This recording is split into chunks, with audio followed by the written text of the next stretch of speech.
Leandro Benedetto dice algo que a mí me preocupa mucho, dice la justicia es para punir la delincuencia. Esta idea se ha tratado de revertir porque no ganas nada. Es decir, al castigar no ganas nada. Eh, y siempre, y se ha hablado desde la criminología desde mediados del siglo pasado, de la posibilidad de reintegrar a la persona a la sociedad o si no de aislarla de la sociedad para que no le haga daño. Pero castigarlo no es justicia, es venganza. Y había una idea muy... El otro día, yo traduzco, que saben muchísimas cosas, y me quedé con una cosa de, curiosamente, de educación infantil, de educación de la primera infancia, o sea, de bebés y niños que apenas empiezan a caminar. Decía, si tú no sabes cómo tomar una taza a los 4 añitos, ¿qué hago? Pues te enseño. Si no sabes comportarte, ¿qué hago? ¿Te castigo? No, ¿verdad? Mejor te enseño a comportarte.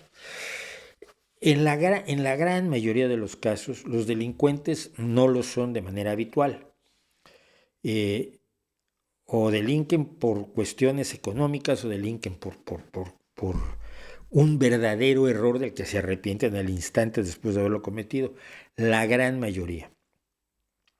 Y entonces, castigarlos no le reporta ningún beneficio a la sociedad, punto uno.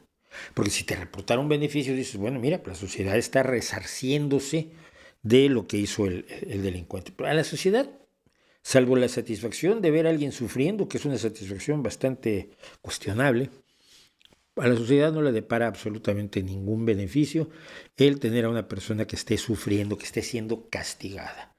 Pero a la sociedad sí le reporta beneficios que muchas de las personas que están en las cárceles salgan y no vuelvan. Entonces, reducir la recidiva o la reincidencia de los delincuentes. Esto se hace por muchas formas. Y una de ellas es precisamente que la cárcel sea un lugar donde se regenere al individuo, donde se le eduque quizás para tener un oficio que haga que no sea necesario que robe, para que entienda las reglas morales de la sociedad, para que reflexione, para que estudie, para que lea, para que entienda por qué está mal lo que hace. No digo que vaya a funcionar en todos los casos. Lo que sí sabemos es que el castigo no funciona en ninguno. Muchas veces lo que genera es un enorme resentimiento en contra de la propia sociedad a la que los está castigando. Entonces, cuando la sociedad te castiga y si contra ti se ejerce la venganza, ¿cuál es la reacción lógica? Ejercer tú la venganza. Y se crea un ciclo de yo me voy a vengar de la sociedad se va a vengar de mí y nos la podemos pasar así, yo entrando y saliendo de la cárcel cada X tiempo y con la única perspectiva de volver. ¿Qué es lo que crea precisamente un delincuente habitual? Un Charles Manson, por ejemplo, ¿no? Que vivió más tiempo en la cárcel que fuera. No veo beneficio social en eso, no hay beneficio social en eso y las personas especialistas en criminalística, no, criminología, perdón, lo saben y por eso se han propuesto más la labor de reintegrar a la sociedad a las personas que delinquen, intentarlo por lo menos, pero no, la idea de punir, de castigar, no tiene verdaderamente una utilidad social. Y los ciclos de venganza son horrorosos. Mira, los ciclos de venganza entre familias, por ejemplo, de familias que están enfrentadas, algunas legendarias, los McCoy, no me acuerdo qué eran en las montañas de los Apalaches en los Estados Unidos, las familias mafiosas, y los primos étnicos como son israelíes, judíos, hebreos y palestinos.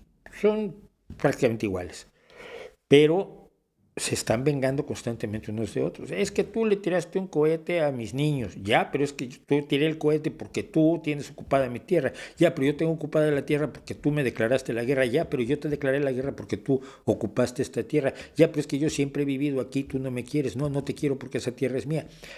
Y, y al final, cuando nos exigen tomar posiciones en ese tipo de enfrentamientos, la única posición razonable es pararlo. No decir, me pongo del lado de este y vamos a vengarnos del otro, porque lo que haces es alimentar este círculo vicioso. Y es el círculo vicioso del delincuente habitual. No digo que no haya delincuentes que son insalvables, por supuesto, no dudo que los haya. Pero a esos también se les aborda de otra manera, se les hace útiles y se les mantiene en la cárcel de ser necesario, pero no se les castiga. La idea del castigo es muy de tontos, es muy de una visión moral de antes de la Ilustración, de antes de la idea de los derechos, las libertades y la apreciación y el respeto que le tenemos que tener al individuo. Claro que un individuo puede delinquir horrorosamente, pero eso no justifica que la sociedad delinca, porque lo que tratamos de hacer es precisamente que nuestra sociedad sea mejor que sus peores elementos. Si nuestra sociedad actúa igual que los peores elementos que tiene, pues tenemos un problema.